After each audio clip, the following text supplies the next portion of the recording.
नमस्ते दोस्तों। क्या आपने कभी सोचा कि स्टॉक मार्केट में पैसा कमाना आसान है या मुश्किल? कुछ लोग कहते हैं कि ये एक जुआ है जहां किस्मत सब कुछ तय करती है। लेकिन एक किताब है जो कहती है कि न तो ये पूरा जुआ है, न ही कोई जादू। ये है a random walk down Wall Street by Burton Malkiel. इस किताब ने लाखों लोगों की सोच बदली है और आज हम इसे इतने आसान और मजेदार तरीके से समझेंगे कि आपको इसे दोबारा पढ़ने की जरूरत ही नहीं पड़ेगी। तो तैयार है इस रैंडम वॉक पर चलने के लिए? तो चलिए शुरू करते हैं। लेकिन पहले ये बताइए, क्या आपको लगता है कि आप मार्केट को बीट कर सकते हैं? जवाब जानने के लिए सुनते रहिए। चैप्टर 1, स्टॉक्स और उनकी वैल्यू। सबसे पहले समझते हैं कि स्टॉक क्या होता है। आसान भाषा में कहें तो स्टॉक मतलब एक कंपनी का छोटा सा हिस्सा। मान लीजिए आपने रिलायंस का स्टॉक खरीदा, तो आप उस कंपनी के पार्ट ओनर बन गए। लेकिन सवाल यह है, इस स्टॉक की वैल्यू क्या है? कितने में खरीदे, कितने में बेचे? यहां दो थ्योरीज आती है। पहली है फर्म फाउंडेशन थ्योरी। यह कहती है कि हर स्टॉक की एक इंट्रिंसिक वैल्यू होती है जो कंपनी के फ्यूचर प्रॉफिट्स पर बेस्ड होती है। दूसरी है कैस्लेंडर थ्योरी। इसके हिसाब से स्टॉक की वैल्यू इस बात पर डिपेंड करती है कि लोग इसके बारे में क्या सोचते हैं, न कि इसकी रियल वैल्यू पर। Tulip mania.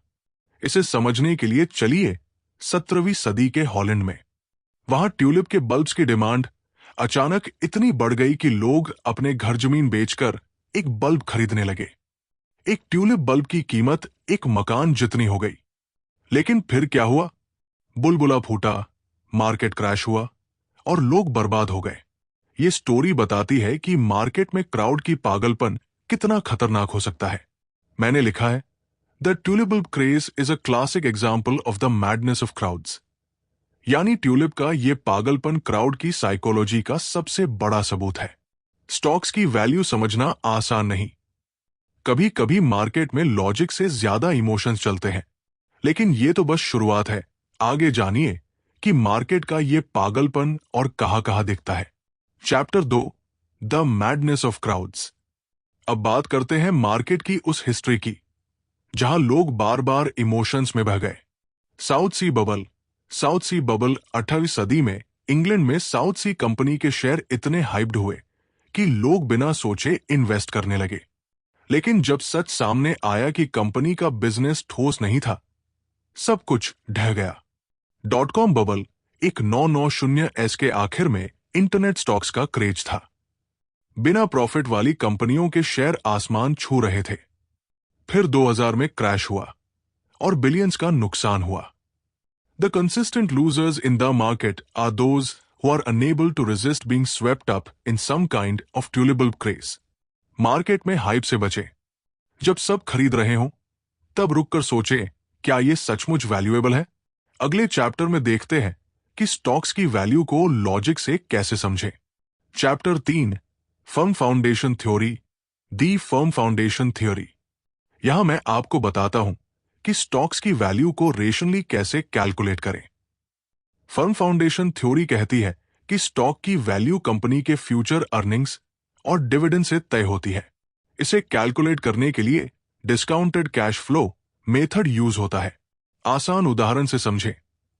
अगर कोई कंपनी अगले साल 100 रुपए कमाएगी और डिस्काउंट रेट 10% है, तो उसकी प्रेजेंट वैल्यू होगी 90.91 रुपए। लेकिन ये इतना आसान नहीं। फ्यूचर अर्निंग्स प्रेडिक्ट करना मुश्किल है और डिस्काउंट रेट चुनना सब्जेक्टिव है।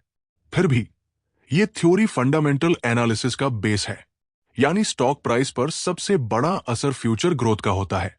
फंडामेंटल एनालिसिस यूजफुल है, लेकिन परफेक्ट नहीं। तो क्या मार्केट हमेशा लॉजिक से चलता है? अगले चैप्टर में इसका जवाब। Chapter 4, castle in the air theory. अब एक अलग नजरिया देखते हैं। यह थ्योरी कहती है कि स्टॉक की वैल्यू इस बात पर डिपेंड करती है कि लोग इसके बारे में क्या सोचते हैं। अगर आपको लगता है कि कोई स्टॉक पॉपुलर होने वाला है, तो आप उसे खरीद सकते हैं और बाद में ज्यादा दाम पर बेच सकते हैं। यह शॉर्ट टर्म स्पेकुलेशन के लिए काम करता है। एक 970 में अमेरिका में निफ्टी 50 स्टॉक्स का क्रेज था। लोग बिना सोचे इन्वेस्ट कर रहे थे। लेकिन फिर क्रैश हुआ। Castle's in the air can be built but they don't last. यानी हवा में महल बन सकते हैं लेकिन टिकते नहीं। स्पेकुलेशन रिस्की है, लॉन्ग टर्म के लिए यह सही स्ट्रैटेजी नहीं। अब देखते हैं कि लोग मार्केट को प्रेडिक्ट कैसे करते हैं। चैप्टर 5, टेक्निकल और fundamental analysis. Technical and fundamental analysis. क्या मार्केट को बीट करना पॉसिबल है? यह पास्ट प्राइस पैटर्न से फ्यूचर प्रेडिक्ट करने की कोशिश करता है। चार्टिस्ट ट्रेंड्स, सपोर्ट और रेसिस्टेंस देखते हैं। फंडामेंटल एनालिसिस कंपनी के फाइनेंशियल्स, मैनेजमेंट, इंडस्ट्री पोजीशन को स्टडी करता है। मैं कहता हूं कि टेक्निकल एनालिसिस काम नहीं करता क्योंकि stock prices random walk follow करते हैं। फंडामेंटल भी फुल प्रूफ नहीं क्योंकि फ्यूचर अनसर्टेन है। स्टडीज दिखाती है कि 80% एक्टिवली मैनेज्ड फंड्स अपने बेंचमार्क से पीछे रहते हैं 10 साल में। Technical analysis is essentially a study of past stock prices in an attempt to predict future prices, but it's a fool's game. न टेक्निकल न फंडामेंटल लॉन्ग टर्म में मार्केट को बीट कर सकता है। तो फिर सही तरीका क्या है? अगला चैप्टर बताएगा। Chapter 6, modern portfolio theory. अब बात करते हैं रिस्क मैनेजमेंट की। एमपीटी कहती है कि डाइवर्सिफिकेशन से रिस्क कम कर सकते हैं। अलग अलग असेट्स में इन्वेस्ट करें जो एक दूसरे से कोरिलेटेड न हो। रिस्क और रिटर्न का बैलेंस जरूरी है।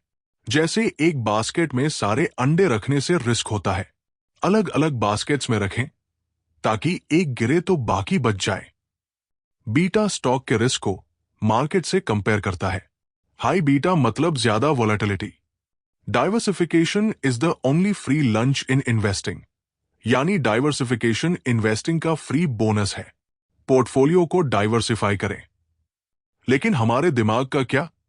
अगले चैप्टर में देखते हैं। Chapter 7, behavioural finance. Behavioural finance. Market से ज्यादा मुश्किल है हमारा दिमाग।